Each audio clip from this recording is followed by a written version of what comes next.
रमेश की उधारी। पिताजी जल्दी चलिए, वरना मैं आज स्कूल में देरी से पहुंचूंगा। मेरी टीचर बहुत गुस्सा करती है। हाँ हाँ बेटा, अभी चलते हैं, बस 2 मिनट रुको। तभी रमेश की पत्नी कमरे से बाहर आती है और रमेश से कहती है, सुनिए जी, आज शाम को आप ऑफिस से जरा जल्दी घर आ जाइएगा। याद है ना, आज आपको मुझे शॉपिंग कराने के लिए लेकर जाना है। अरे भाग्यवान, इस महीने हाथ जरा तंग है। मेरी मानो तो शॉपिंग का विचार कुछ दिनों के लिए अपने दिमाग से निकाल ही दो। मैं तुम्हें अगले महीने पक्का शॉपिंग कराने ले जाऊंगा। अभी मुझे चलना चाहिए, वरना राजू को स्कूल पहुंचने में देर हो जाएगी। देखिए जी, अब आपके ये बहाने पुराने हो चुके हैं। मैं कुछ नहीं जानती। आज शाम को मुझे शॉपिंग करने जाना है, मतलब जाना है। आगे आपकी मर्जी। अच्छा ठीक है भाग्यवान, अब तुम पूरा घर सर पर मत उठाओ, मैं कुछ करता हूँ। इतना कहकर रमेश अपने बेटे राजू को लेकर वहां से चला जाता है।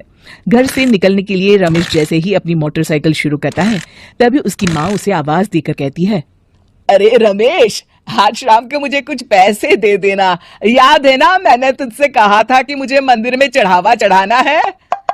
अरे माँ, मेरी तनख्वाह आने में अभी 10 दिन बचे हैं, अभी मेरे पास बिल्कुल पैसे नहीं है। हाँ, मेरी तनख्वाह मिलते ही मैं तुम्हें पैसे दे दूंगा। रमेश की माँ चिढ़कर कहती है, अरे तेरा दिमाग तो खराब नहीं हो गया? मैंने तेरे भरोसे मंदिर के पुजारी जी से वादा कर दिया है और तू कह रहा है कि पैसे नहीं है। अब मैं पुजारी जी को क्या जवाब दूंगी? तुझे तो मेरी इज्जत की भी कुछ परवाह नहीं है। अच्छा ठीक है माँ, अब तुम गुस्सा मत करो, मैं शाम तक कुछ इंतजाम करता हूँ। इतना कहकर रमेश वहां से चला जाता है। फिर दोपहर को जब रमेश अपने दफ्तर में बैठा होता है, तब उसे अपनी पत्नी और माँ की बातें याद आती हैं। रमेश अपने दफ्तर के एक साथी मोहन से कुछ रुपए उधार मांगता है। अरे भाई मोहन, मेरा एक छोटा सा काम कर दो, मुझे कुछ रुपयों की सख्त जरूरत है। मुझे कुछ दिनों के लिए क्या तुम रुपए उधार दे सकते हो?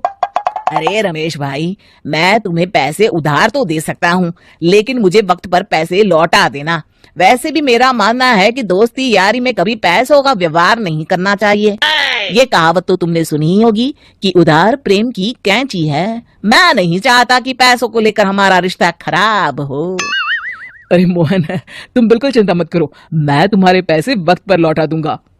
फिर मोहन रमेश को पैसे दे देता है। शाम को घर आकर रमेश कुछ पैसे अपनी माँ को देता है और साथ ही अपनी पत्नी को भी शॉपिंग कराने बाजार लेकर जाता है। रमेश की पत्नी और उसकी माँ का स्वभाव जरूरत से ज्यादा खर्चीला होने के कारण दोनों हमेशा बेवजह पैसे खर्च करती हैं।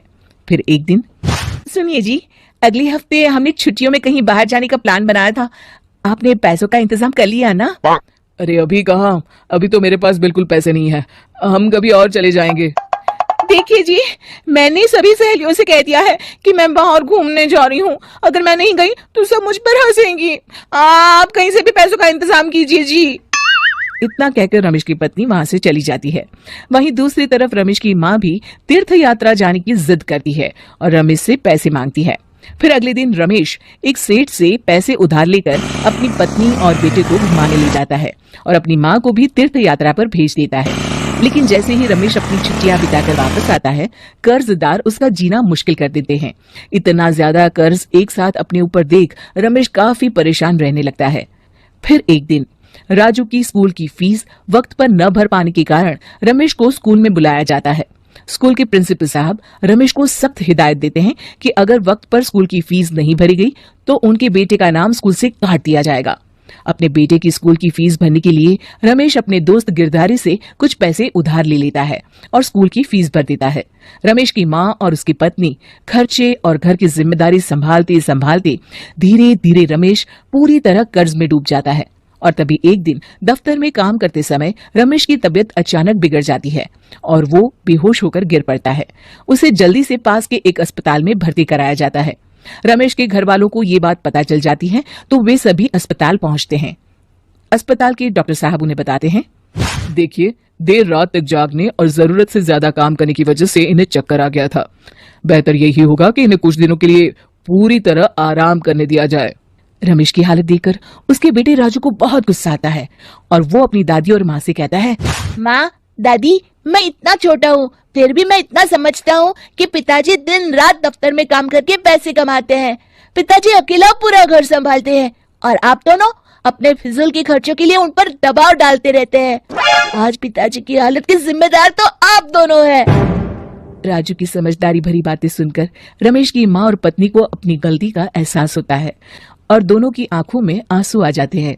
फिर कुछ दिनों के बाद रमेश की तबीयत एकदम अच्छी हो जाती है और वो पहले की तरह अपने काम पर जाने लगता है। रमेश की माँ और पत्नी अब उसे किसी प्रकार की कोई तकलीफ नहीं देते और ना ही उससे किसी चीज की मांग करते हैं। फिर देखते ही देखते रमेश अपने कर्ज के सारे पैसे चुका देता है।